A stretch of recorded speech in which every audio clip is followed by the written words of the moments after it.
All right, Blake. So we're on 18 here. Hit our tee shot a little left, and we're left with a bit of a weird situation here. We got some mud, grass that's trying to grow in, but so we're in kind of a bit of a mud spot here. What are we thinking?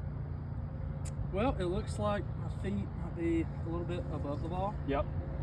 so that calls for a push. Yeah, so certainly there's a higher chance this thing's going to want to work a little bit right, and unfortunately right of here is the water.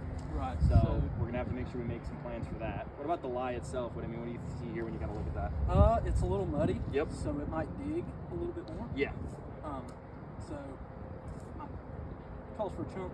Yeah, essentially hitting behind this would be really problematic, right? This isn't any sort of rough that's going to maybe protect you a little bit. We have to hit ball first here. Right. Kind of like a fairway bunker shot almost. Right. So when I would look at this, I would probably think my immediate thought is something that's a bit more punching to like make sure I get to that ball first.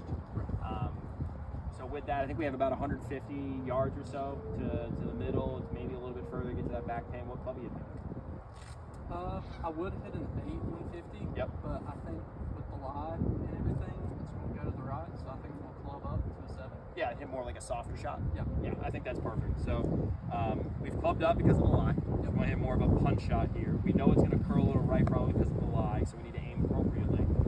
And then the other thing I would just add to that is maybe just choke down just a little bit on the grip, just to make sure you kind of get a little bit lower to the ground, force you to kind of work a little bit more into it, just to get the ball to start, again, a little bit lower and a little bit more left. Because we're very content here if this ball ends up over that bunker on the left side versus anything short right.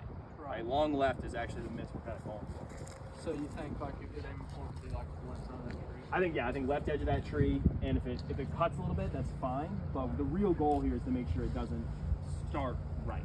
You get what I'm saying? So here, I'll take your 8 iron here. Let's go for rough ball. And let's see what we got. So we got just left of that tree. We're gonna maybe move the ball back a little bit. Would you agree with that? Yeah. So we're in the back in our stance. We're gonna aim a little bit more left, and let's see if we get a little punch shot here with 7 iron.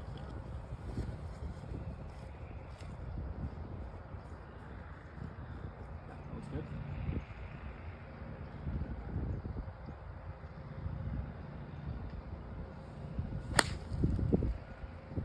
Okay.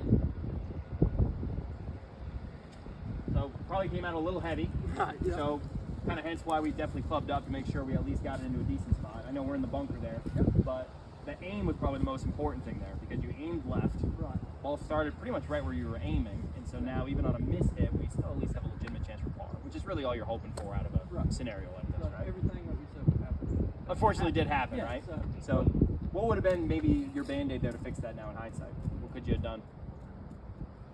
Maybe move it a little bit up, maybe. So I probably would have moved my weight maybe a little bit more forward, right? Just to make sure I tried to get in front of it just a little bit more. But other than that, I mean, you did everything else right. It just unfortunately it's a difficult shot. So it was a good try, and let's see if we can get up and down. Let's do it.